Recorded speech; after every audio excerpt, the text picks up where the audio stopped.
कुंभ मेले के विषय में ये नहीं जाना तो कुछ नहीं जाना। मेरे भारत देश के सभी भारतवासियों को दिव्य जैनिज्म का नमस्कार।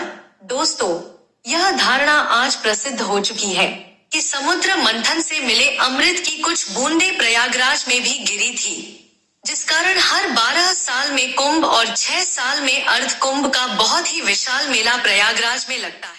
पुराणों अनुसार भागीरथ ने गंगा नदी को धरती पर त्रेता युग में लाया था, लेकिन पुराणों में समुद्र मंथन की कथा का काल तो सतयुग का है, जिस कारण गंगा नदी में अमृत की बूंदें गिरने की कथा पर शंका उत्पन्न होती है। तो फिर क्या कारण है कि यह विशाल मेला प्रयागराज में लगता है?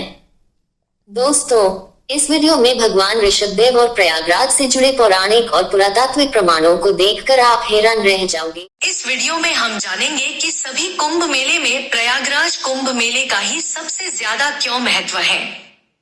प्राचीन ग्रंथों में प्रथम तीर्थंकर ऋषभदेव आदिनाथ के कैवल्य ज्ञान कल्याणक की भूमि तीर्थ प्रयागराज का क्या उल्लेख मिलता है, और प्रयागराज में जिस अक्षय वटवृक्ष की सभी पूजा करते हैं, इसका क्या इतिहास है, और इस अक्षय वटवृक्ष के नजदीक ही खुदाई में कौन से महत्वपूर्ण जैन पुरातात्विक प्रमाण मिले हैं। अकबर ने प्रयागराज का नाम इलाहाबाद क्यों रखा था? इन सभी रहस्यों को जानने के लिए इस महत्वपूर्ण वीडियो को जरूर पूरा देखिएगा। दोस्तों, भगवान ऋषभदेव भारत देश के सर्वप्रथम प्रजापति यानी कि राजा कहलाए श्री ऋषभदेव ने 52 महाजनपदों की रचना की थी। उनमें कौशल जनपद भी था। कौशल शब्द कुशलता शब्द का अपभ्रंश शब्द है। कौशल जनपद में प्राचीन पुरिमतालपुर नगर स्थित है, जिसे ही हम आज प्रयागराज नाम से जानते हैं। राजा ऋषभदेव अयोध्या के राजा थे और उन्होंने प्रयागराज का राज्य अपने पौत्र पुंडरीक ऋषभसेन को दिया था। भगवान राजा ऋषभदेव ने अपने विशाल राज्य का कई वर्षों तक पालन किया, लेकिन सभी भोग सुखों के बीच भी जब उन्हें वैराग्य प्रकट हुआ, तब पूरे 1 साल तक प्रजा को दान देने के बाद भगवान ने सारा राजपाट अपने 100 पुत्रों में बांट दिया और देवों द्वारा बनाए हुए सुदर्शन नामक पालकी पर सवार होकर दीक्षा लेने सिद्धार्थ वन में जा पहुँचे। देवों और सभी प्रजाजनों के सामने पालकी से उतरकर एक वटवृक्ष के नीचे पूर्व दिशा की तरफ मुख करके मुकुट आभूषणों और सभी परिग्रहों का त्याग कर उत्तराषाढ़ नक्षत्र में शाम के समय भगवान ने दीक्षा ग्रहण की और फिर 6 महीने के योग में लीन हो गए। उनके प्रति भक्तिभाव से भरत के पुत्र मरीचि और 4000 राजाओं ने भी दीक्षा ली थी। देवी देवताओं और सभी प्रजाजनों ने भगवान की पूजा कर दीक्षा कल्याणक मनाया था, जिस कारण वह स्थान प्रयाग नाम से प्रसिद्ध हो गया। आचार्य जिनशिन ने हरिवंश पुराण के 9वें सर्ग के 95 और 97 श्लोक में लिखा है, एव मुक्त्वा प्रजा यत्र प्रजापति पूजित प्रदेशा स प्रजागाख्यो यतः पूजार्थ योक्ता। और आचार्य रविशन ने पद्म पुराण के 3रे पर्व 280, 81, 82 में लिखा है, प्रजागेति देशोऽसौ प्रजाभ्यो अस्मिन् गतो यतः प्रकृष्टो वा कृतस्त्यागः प्रयागस्तेन कीर्तिता। इसका मतलब है कि भगवान प्रजा से दूर हो उस स्थान पर पहुंचे, इसलिए उस स्थान का नाम प्रयाग प्रसिद्ध हो गया। 3 नदियों का जहां संगम है, ऐसा प्रयागराज शब्द इतना प्रसिद्ध हो गया कि उत्तरांचल में जहां 2 नदियों का संगम होता है, वे भी देवप्रयाग, कर्णप्रयाग, रुद्रप्रयाग आदि नामों से पहचाने जाने लगे। दीक्षा लेने के बाद 6 महीने के उपवास पूरे होने पर भगवान ने भिक्षा के लिए विचरण किया, लेकिन सबसे पहली दीक्षा भगवान की ही होने के कारण किसी को भिक्षा विधि का ज्ञान नहीं था, इसलिए भिक्षा नहीं मिल पाई। फिर पूरे 400 दिन बाद हस्तिनापुर में इक्षुरस से पारणा किया, जो दिन भारतीय संस्कृति का प्रमुख महापर्व अक्षय तृतीया बन गया। फिर 1000 वर्ष तक मौन साधना के बाद पुरिमतालपुर यानी कि प्रयागराज के एक वट वृक्ष के नीचे भगवान को कैवल्य ज्ञान की प्राप्ति हुई। अक्षय ज्ञान की प्राप्ति होने से वह वट वृक्ष आज भी अक्षय वृक्ष के नाम से जाना जाता है। स्वर्ग के देवों और इंद्रों ने आकर भगवान की पूजा कर कैवल्य ज्ञान कल्याणक मनाया और एक विशाल समवसरण की रचना की। इसी प्रयागराज में हाथी पर बैठे हुए माता मरुदेवी को कैवल्य और सर्वप्रथम मोक्ष की प्राप्ति हुई थी। इसी संवत्सरण में तीर्थंकर ऋषभदेव ने विश्व को प्रथम धर्मोपदेश भी दिया था। इसी संवत्सरण में साधु साध्वी श्रावक श्राविका इस तरह जैन संघ की स्थापना हुई थी। भागवत पुराण के 9वें सर्ग में भी हस्तिनापुर और अयोध्या के पास प्रयागराज में उनके संवत्सरण का उल्लेख मिलता है।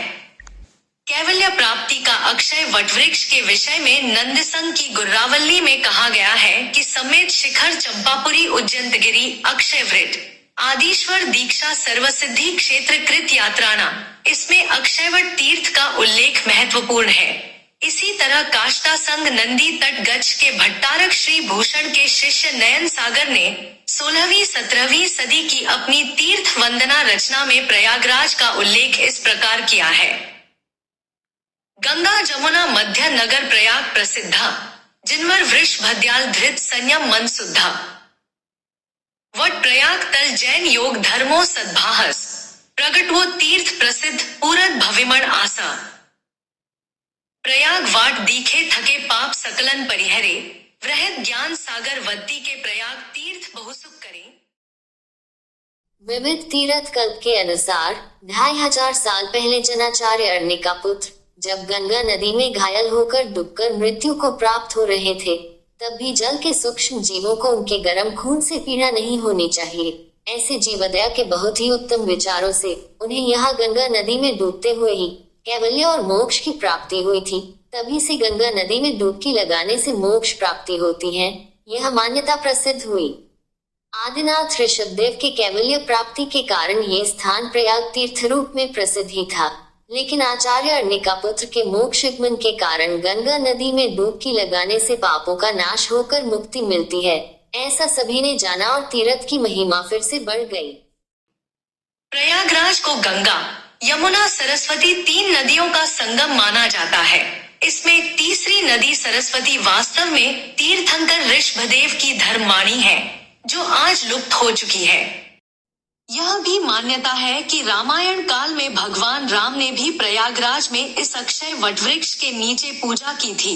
यह भी गौर करने वाली बात है कि प्राचीन तीर्थमाला संग्रह भाग 1 के पेज 10 और 11 के अनुसार प्राचीन समय में यहाँ भगवान ऋषभदेव के चरण विराजमान थे, लेकिन 16वीं सदी में राय कल्याण नाम के सूबेदार ने चरण हटाकर शिवलिंग स्थापित किया था।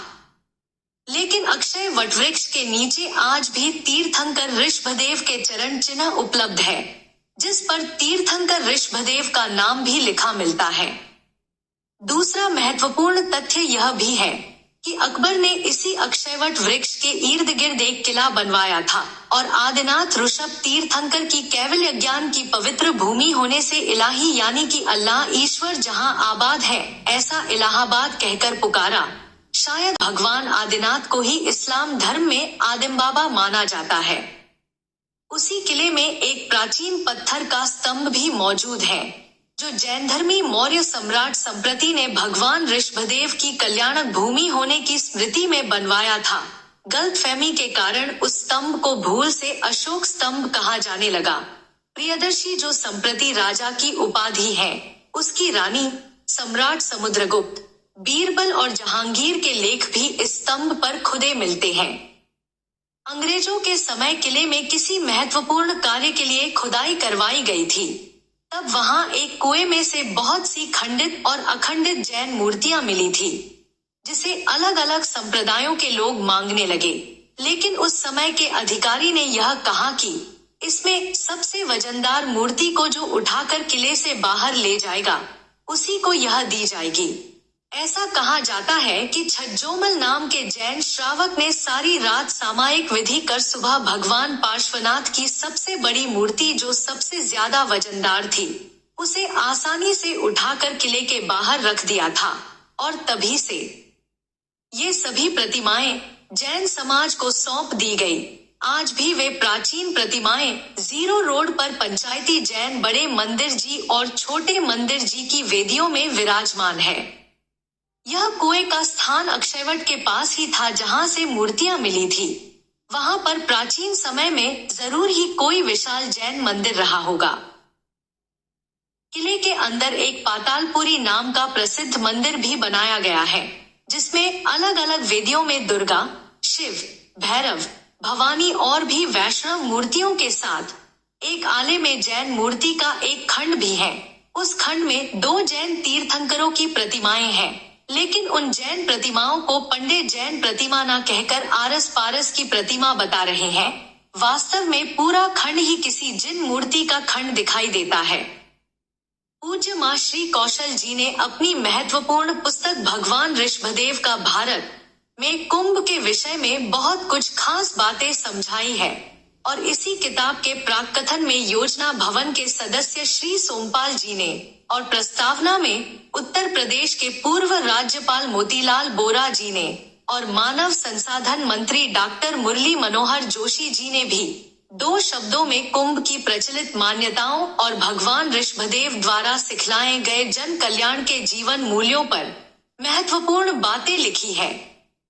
भगवान ऋषभदेव इक्ष्वाकु वंश के जनक थे। भगवान ऋषभदेव ने स्त्रियों को 64 और पुरुषों को 72 जीवनोपयोगी कलाएं सिखलाई थी, जिस कारण वे भारतीय संस्कृति के जनक, प्रजापति और विश्वकर्मा कहलाए।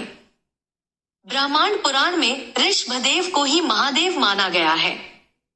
भगवान ऋषभदेव के ज्येष्ठ पुत्र भरत चक्रवर्ती से ही हमारे देश का नाम भारतवर्ष पड़ा।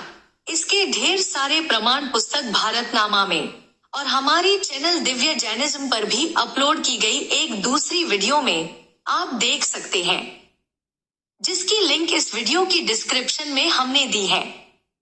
यह भी खास ध्यान देने लायक है कि प्रयागराज में कुंभ का बहुत विशाल मेला लगता है।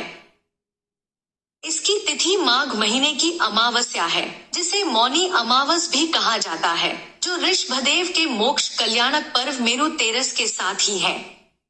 इसके साथ ही ऋषभदेव की प्रयागराज में कैवल्य प्राप्ति की तिथि फागुन कृष्ण 11 भी शिवरात्रि की तिथि के साथ ही है। प्रयागराज में आदिनाथ ऋषभदेव का सुंदर समोसरण मंदिर के दर्शन हम सभी को एक बार जरूर करने चाहिए। शिव का वास्तविक अर्थ मोक्ष और कल्याण है। मोक्ष को शिवपद भी कहते हैं।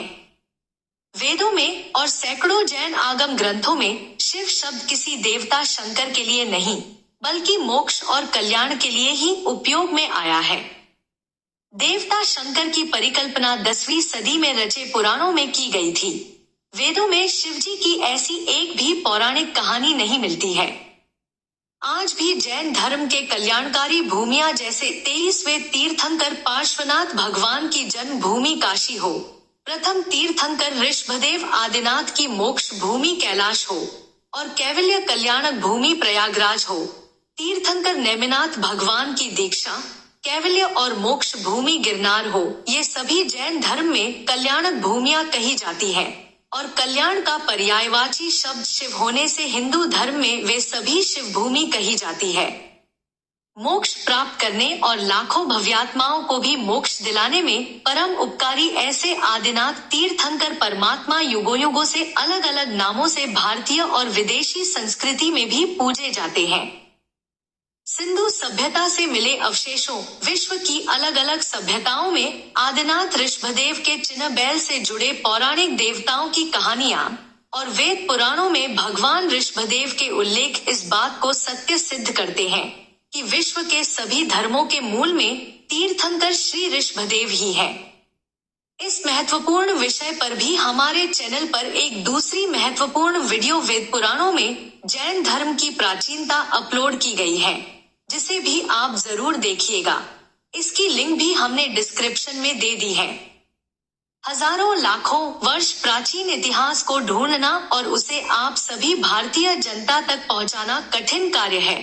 कृपया वीडियो को ज्यादा से ज्यादा लाइक और शेयर कर भारतीय संस्कृति के इतिहास को जन जन तक पहुंचाने में हमारी सहायता करें। और भी ऐसी महत्वपूर्ण वीडियो के लिए चैनल दिव्य जैनिज्म को जरूर सब्सक्राइब करें। धन्यवाद।